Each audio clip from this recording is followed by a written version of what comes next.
ډیرو محترمو مسلمانانو، نن 12 مای شعبان دی محترمو، او یو بهترینه وظیفه راته ښیمه. دا ورځې شپې ډېرې بهترینې دي، ډېرې فرنور ورځې دي محترمو، او د الله تعالی په دربار کې بهترینه ورځې شپې دي.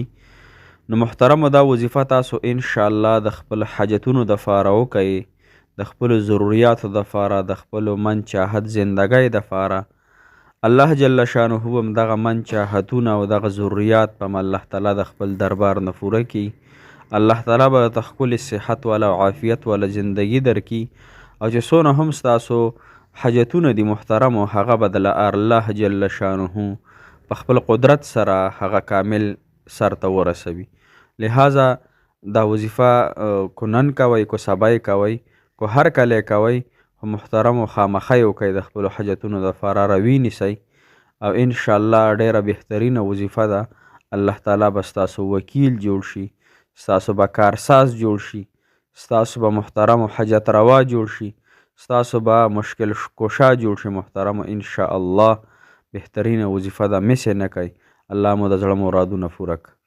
السلام علیکم ورحمت الله وبرکاته. ډیرو معززو او محترمو مسلمانانو، په دین میونو هغه رونو خویندو کوم چې بهر وطن کې ژوند کوي یا پاکستان کې نور مسلمانان دي، څونه مسلمانان دي، الله تعالی د ټولو مسلمانانو حاجتونه پوره کړي.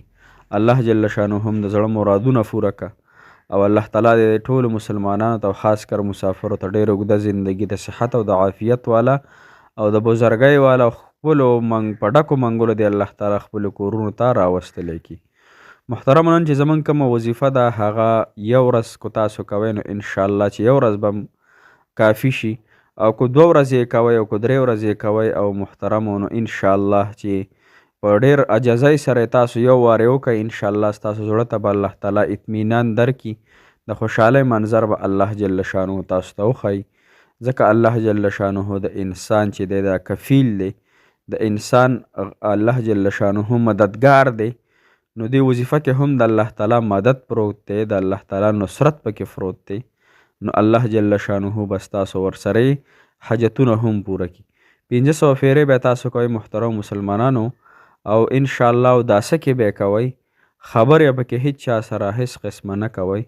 خو یو د لحاظ قابل خبره دا د محترمو چې ګناهونه پرېږدوئ. هر انسان دی کو په هره ګناه کې مبتلا دی، کو ګناه کبیره ده کو ګناه صغیره ده، نو ګناهونه پرېږدئ، ګینې یو حاجت به هم ستاسو نه پوره کیږي. کو الله وغواړي نو پوره کیږي به، خو لیکن توبې سره سره دا وظیفه وکئ او الله تعالی ته عرض وکئ چې الله زه به انشاءالله تا نور نه خفه کوم، په خپل سترګو باندې، په خپلو غوږونو باندې، په خپله خولې باندې، په خپلو اندامونو باندې به الله تعالی ستا نور نافرمانی نه کوم. الله تعالی ته زما د دې وظیفې سره زما حاجت پوره کړي. که یو انسان د الله تعالی ګناهونه هم کوي، نافرماني هم کوي، او ورسره یې وظایف هم کوي، نو محترمو هغه په یو زړه کې 2 څیزونه نه ځای کېږي. لکه په یو پیاله کې صفه اوبه پرتې دي، تاسو پکې ګنده اوبه هم ور واچوئ نو هغه ګنده شي، او که نه ګنده اوبه پرتې دي په پیاله کې او تاسو ته صفه اوبه ور واچوئ، نو بیا به هم د اوبه د استعمال قابل نه شي. لہذا دا دواړه څیزونه نه مني. که انسان په زړه کې تقوا پرته ده، ورسره ګناه کوي، نو محترمو دا زړه به فلید شي، د زړه کې به هغه محبت د الله تعالی پیدا نشي. که موږ وظایف کوو ورسره ګناهونه هم کوو، نو دواړه څیزونه څنګه چې پیالی کې نه راضی کیږي او دغه د استعمال څیز نه وي، انسان ته پې زړه نه مني، انسان وجود نه مني، نو لہذا الله تعالی به څنګه محترمو داسې وظایف قبول کړي چې یو سیټ ته ګناهونه وي، یو سیټ ته وظایف وي. نو لہذا زه عاجزانه درخواست کوم، موږ ټول ګناهګار یو، د دې زمانې مسلمانان، هر انسان ګناهګار دی، خو ګناه سره سره به د الله تعالی نه توبه غواړو، استغفار به وایو، انشاءالله چې الله تعالی به زموږ حاجتونه پوره کړي. که موږ چېرې دا پرې نه ښودو نو محترمو بیا به ډېر ځان ستړی کړو، خو حاجتونه به هم نه پوره کېږي. دا خبره باندې سوچ وکئ، فکر وکئ، او ټول ګناهونه چې کوم موږ نه کېږي، کو پټ کېږي او کو ښکاره کېږي، کو قصدن کېږي او کو خطأن کېږي، محترمو هغه ټول په ټوله پرېږدو، انشاءالله دې وظیفې ته متوجه شو. وظیفه محترم مسلمانانو، حسبنا الله و نعم الوکیل، حسبنا الله و نعم الوکیل. الله جل شانه زما دپاره کافي دی، او الله جل شانه زما دپاره وکیل دی. محترمو الله تعالی زما دپاره رازق ذات دی، الله تعالی زما دپاره هغه حاجت روا ذات دی محترمو. دې طریقې سره به وظیفه وکوئ چې 2 رکعته به ورسره صلات حاجت مونځ هم وکوئ، ځکه مونځ د الله تعالی نه براه راست د غوښتلو ذریعه ده. که یو انسان وغواړي نو الله تعالی ورته یعنی په صحیح طریقې سره نفل وکړي او وغواړي نو الله تعالی ورته ورکوي، خو موږ په صحیح طریقې سره اول نه غواړو. که غواړو نو هغې سره ګناهونه وي محترمو، نو انشاءالله چې الله تعالی هم دې سره حاجت پوره کړي، خو په دې طریقه مو وکړو. 2 رکعته صلات حاجت مونځ هم وکړو، ماسخوتن مونځ نه پس هم وکړو، مازدیګر مونځ نه مخکې هم وکړو، هر ټایم یې کوئ، تهجد وخت کې کوئ. محترمو 2 رکعته صلات حاجت نیت کوم په دې حاضر وخت سوره تعالی را محمد کافی شریف لکم الله اکبر، او هر صورت دې پکې وي، قل هو دې پکې وي، قل اعوذ برب الفلق دې وي، ناس دې وي، هر صورت چې دې وي دا به وکړي. هغې نه پس په 2 رکعته پوره شي په خپل ځای باندې به کښېني. او دا موږ چې تاسو ته وایو چې درود ابراهیمي وایي نو دا یو فضیلت والا درود شریف دی، دا یو برکت والا دی. دا د وظیفې نه چې مخکې دا وشي یا د دعا نه مخکې دا درود شریف وویلی شي. محترمو دا درود شریف الله تعالی قبول کړي او الله تعالی په خپله قرآن کې پر جناب محمد رسول الله صلی الله علیه وسلم درود را لګي، ان الله وملائکته یصلون علی النبی یا ایها الذین آمنوا صلوا علیه وسلموا تسلیما. الله جل شانه د الله فرشتې په نبی پاک وسلم درود شریف را لګي، او ایم مؤمنانو مسلمانانو تاسو هم په جناب محمد رسول الله صلی الله علیه وسلم باندې درود شریف را ولګئ. چې قرآن نه دا ثابت دی چې درود شریف سره الله تعالی د انسان هغه الله تعالی حکم دی او فرشتې هم وی الله جل شانه په خپله هم درود وی. نو بیا ما تاسو محترم ولې نه وایو؟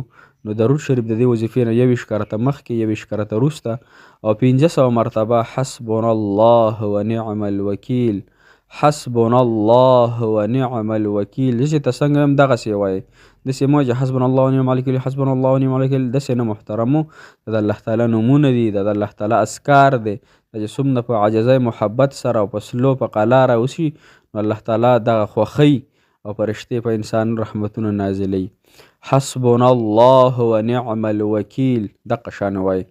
انشاءالله 500 پیرې وایي، مخکې وروسته 21 کرته درود شریف، او بیا الله تعالی نه ډېره په عاجزۍ سره دعا غواړه چې الله الله د زړه نه وایي الله الله دا حاجت مې پوره کړي، الله نور مې مه رنځي، الله پریشان حاله یم، الله نور تکلیف او درد نشم برداشت کولی، الله د دې فلانکي محبت نه علاوه زندگی نه تیریږي، الله قرضونه ډیر دي، الله وخت نه تیریږي، الله قرضونه ختم کړي، الله ستا خزانې ډکې دي، الله ستا خزانو نه د غوښتو چې څومره خلکو غواړي ټولو ته ورکړي، الله کمی پکې نه راځي. الله نو ما عاجز باندې هم رحم وکړي. الله د سر سره لقاوی او عاجزۍ سره فریاد سره دعا انشاءالله وغواړئ.